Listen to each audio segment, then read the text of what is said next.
সাল্লাম উদযাপনের প্রেক্ষাপট বর্ণনা করেছেন। ইসলামী ফাউন্ডেশনের ডিডি সাহেব সহ অনেকে কথা বলেছেন।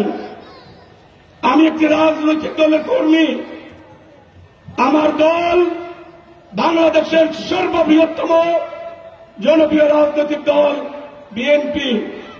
আমার দলের ভারপ্রাপ্ত চেয়ারম্যান শহীদ রাষ্ট্রপতি জিয়াউর রহমান সাহেবের বেগম খালেদা জিয়ার জ্যেষ্ঠ পুত্র জনাব তারেক রহমান এই আহলে সুন্নাত ওয়াল জামাত হবিগঞ্জের আজকের সমবেত মুসল্লি ভাইদেরকে লন্ডন থেকে উনি সালাম জানিয়েছেন।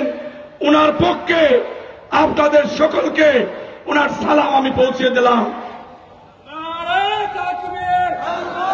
আমি ভিন্ন ভিন্ন পরিস্থিতিতে এই পৌরসভার খেদমত করার সুযোগ পেয়েছি, চেষ্টা করেছি।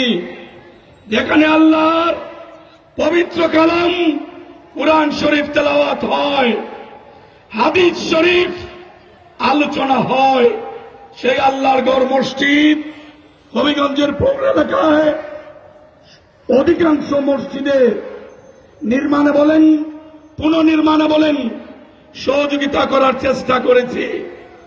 অনেক আলেম উলামা মনের মধ্যে সুপ্ত বাসনা থাকে, এই বাসনা পূরণেও তাদের ভাই হিসাবে তাদের পাশে দাঁড়িয়েছি।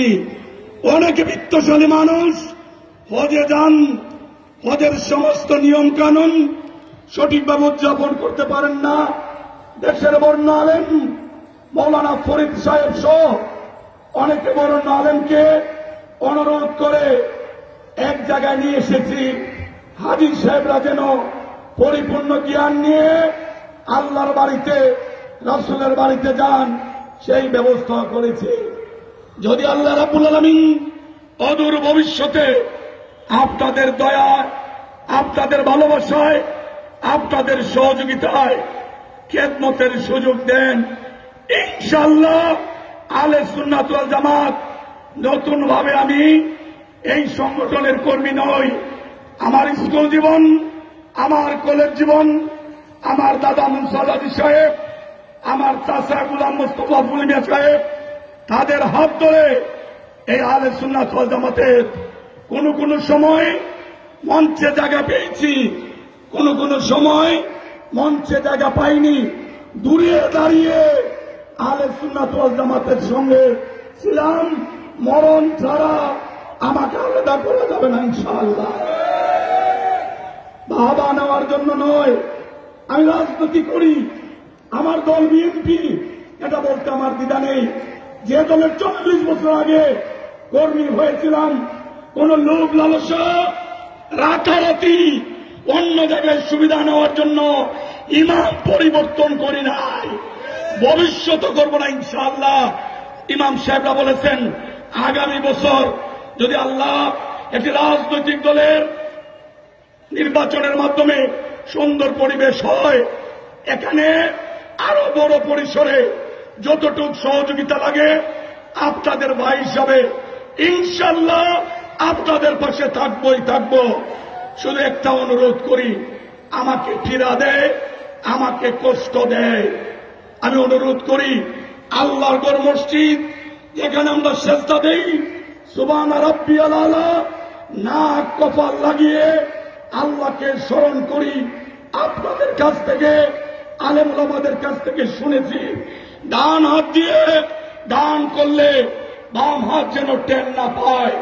যদি এটি ইসলামের কথা হয়, যদি এই কথা সত্য হয়, তাহলে আল্লাহর ঘরে রাষ্ট্রীয় অনুদান দিয়ে রাজনৈতিক নেতাদের নাম আর যেন মসজিদে না উঠে, এটা আমি অনুরোধ করে গেলাম।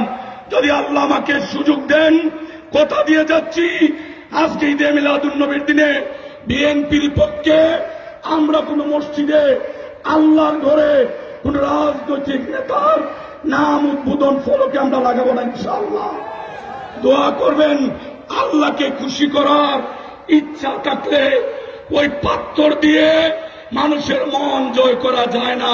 প্রচন্ড গরমে অনেকে অসুস্থতার কারণে চলে গেছেন, অনেক মানুষ আল্লাহকে রাজি খুশি করার জন্য মিলাদ এবং আখেরি মুনাজাতে অংশগ্রহণের জন্য রয়েছেন তাদের সকলের কাছে সাবেক তিনবারের নির্বাচিত প্রধানমন্ত্রী অত্যন্ত অসুস্থ দেশনেত্রী বেগম খালেদা জিয়ার জন্য দোয়া চেয়ে আপনাদের সকলের পাশে 22 টাকা আল্লাহ যেন আমাকে সেই তৌফিক দেন, সেই আশাবাদ ব্যক্ত করে সকলের কল্যাণ কামনা করে আমি আমার কথা শেষ করছি। আল্লাহ হাফেজ।